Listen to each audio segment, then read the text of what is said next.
आपको शायद इस बात पर यकीन ना हो, लेकिन मैं जानकारी के साथ सबूत भी दूंगा। यह कहानी यह भी बताती है कि हनुमान चालीसा कैसे बनाया गया। कुछ सूत्र कहते हैं कि अकबर धर्मनिरपेक्ष था, जो पूरी तरह झूठ है। सबसे बड़ा प्रमाण यह है कि उसने रामचरितमानस और हनुमान चालीसा के रचयिता तुलसीदास को गिरफ्तार किया था। तो चलिए शुरू करते हैं विदाउट मिसिंग टाइम, लेकिन उससे पहले चैनल को सब्सक्राइब जरूर करें, क्योंकि आप बात करते हैं। कहानी की शुरुआत तुलसीदास की गिरफ्तारी से हुई। अकबर को यह खबर मिली थी कि तुलसीदास की कहानियां अकबर साम्राज्य में आग की तरह फैल रही है। वह गुस्से में था क्योंकि तुलसीदास हिंदू थे, इसलिए अकबर ने अपने सैनिकों को तुलसीदास को गिरफ्तार करने का आदेश दिया। उस समय फतेहपुर सीकरी अकबर के साम्राज्य की राजधानी थी।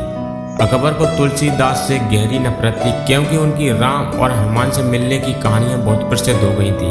अकबर नहीं चाहता था कि हिंदू धर्म फले फूले। तुलसीदास ने जेल प्रहरी से उन्हें रिहा करने के लिए कहा, क्योंकि उन्होंने कुछ भी गलत नहीं किया था, लेकिन जेल प्रहरी ने गुस्से में उन्हें चुप रहने को कहा। उस समय हनुमान के महान भक्त तुलसीदास ने उनके नाम का जाप करना शुरू कर दिया और हनुमान की भक्ति में चले गए। जेल में 40 दिनों में हनुमान चालीसा की रचना की। तुलसीदास द्वारा हनुमान चालीसा का जाप करने के बाद अचानक भारी मात्रा में बंदरों ने फतेहपुर सीकरी के किले पर हमला कर दिया। बंदरों का ऐसा हमला देखकर हर कोई हैरान रह गया। बंदरों ने बहुत सारी संपत्ति नष्ट कर दी और शहर के दैनिक कामकाजों में बाधा बन गई।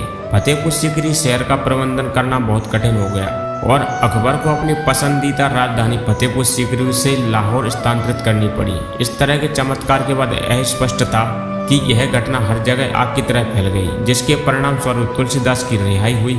हनुमान चालीसा को ज्यादातर लोग जानते हैं, लेकिन यह नहीं जानते थे कि इसके पीछे की कहानी क्या थी।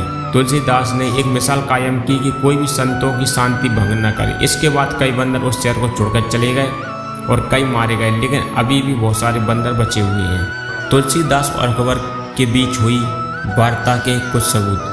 कथा मौखिक परंपरा से आगे बढ़ी, लेकिन इसका सबसे बड़ा प्रमाण तुलसीदास की रचना है। किसी भी मुस्लिम स्त्रोत में इसका उल्लेख नहीं है, क्योंकि यदि हिंदुओं की महिमा की जाती तो मुस्लिम स्त्रोत इसका उल्लेख नहीं करेंगे।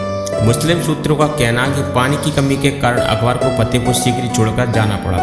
इसका कोई मतलब नहीं है। हाँ, फतेहपुर सीकरी को हमेशा पानी की कमी का सामना करना पड़ा, लेकिन यह अकबर की पसंदीदा जगह थी और उसका इतना बड़ा साम्राज्य था और ये सभी आपातकालीन घटना बहुत ही कम समय में हुई।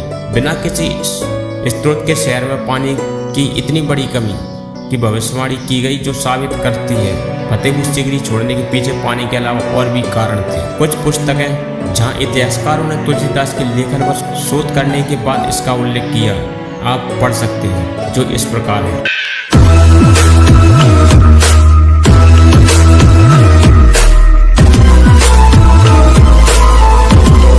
अगर आप हनुमान जी की भक्त हैं तो कमेंट बॉक्स में जय श्री राम जरूर लिखें। धन्यवाद।